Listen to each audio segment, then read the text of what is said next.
390 plus ஷிப்பிங்கில் Mangalagiri cotton டாப்பில் with லைனிங்கோடவே நம்ம இந்த வாட்டி வந்து மோர் தென் 12 கலர்ஸில் வந்து ஸ்டாக்ஸ் வந்து கொண்டு வந்திருக்கோம். இது வந்து ரெகுலர் வேர் ஆஃபீஸ் ஒர்க்கு ரொம்பவே கம்ஃபர்ட்டாக இருக்கும். நிறைய பேர் வந்து வித் லைனிங் கேட்டிருந்தீங்க. ஸோ அவங்களுக்காகவே ஜஸ்ட் 390 ப்ளஸ் ஷிப்பிங்லேயே நம்ம இந்த வாட்டி வந்து கொண்டு வந்திருக்கோம். இது எல்லாமே பாருங்கள், உங்களுக்கு லைனிங்கோட சூப்பராக இருக்கும். ஃபஸ்ட்டு கலரே வந்து ரொம்பவே வந்து ட்ரெண்டியான கலர்.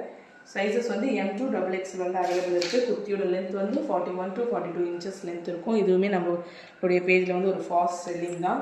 நீங்கள் வந்து ரீசெல்லராக இருக்கீங்க அப்படின்னா ரீசெலருக்கு வந்து தனி குரூப் இருக்குது. இது வந்து கஸ்டமருடைய ப்ரைஸு. So 390 plus shipping. இது நம்மகிட்ட வந்து ஹோல்சேல் அண்ட் ரீட்டைல் ரெண்டுமே அவைலபிள் இருக்குது. எல்லாமே இது வந்து ஒரு சாக்லேட் கலர். எல்லாமே வந்து ஒரு ஃபாஸ்ட் மூவிங் கலர்ஸ் தான் வந்து இருக்குது. 3/4 ஹேண்ட் வந்துடும். கீழேயுமே பார்டர், நெக் கிட்டேயுமே பார்டர், ஹேண்ட்லேயுமே உங்களுக்கு பார்டர் வந்துடும். வாங்க இதோடைய கலர்ஸ்